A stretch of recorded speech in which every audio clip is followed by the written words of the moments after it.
Businesses and public spaces for people with disabilities is more than just a good idea. It is also the law. But as Morning Insider Vince Girasoli reports, access can also be entertaining.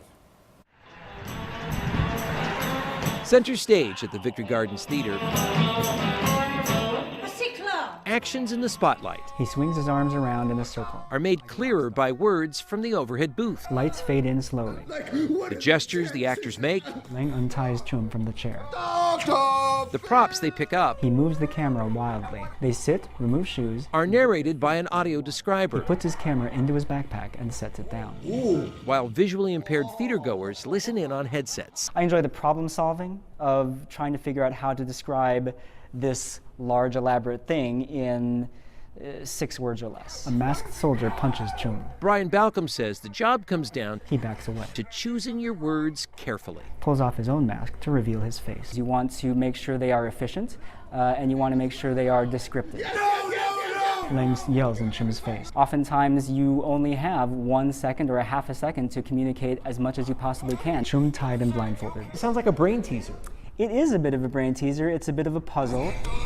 On video, Balcom walked us through the process Saying it like he's strumming a guitar. for the theater's latest production, Cambodian rock band. So this action right here, you might say he moves the camera in and out towards and, to and away from her, but all we really have time for in that moment is he moves the camera wildly. Balcom attends rehearsals, This one is slightly longer. marking pauses on stage in his script with circles. The numbers above indicate how many beats he has to speak.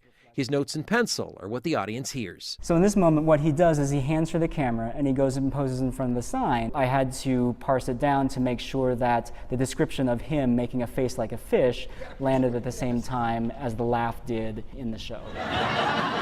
People with disabilities often don't even think about going to theater because they just assume it's inaccessible. Mike Irvin helps coordinate access programs at Victory Gardens. You can feel there's dials. Their efforts include touch tours before performances, where audiences are guided around the stage, becoming familiar with the sets and costumes, and even meet the actors who describe their characters. Oh, okay. And that's where we encountered Deborah Stein.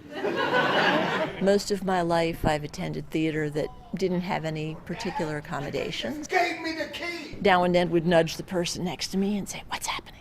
and try to keep it low. His arms around in a circle, like a rock star. So it really enriches the experience. And that's the last word. In Lincoln Park, Vince Girasoli, CBS 2 News. What a cool story. Those accommodations are available at select Victory Gardens performances. Their innovations are catchy. The Second City recently initiated its own audio description program.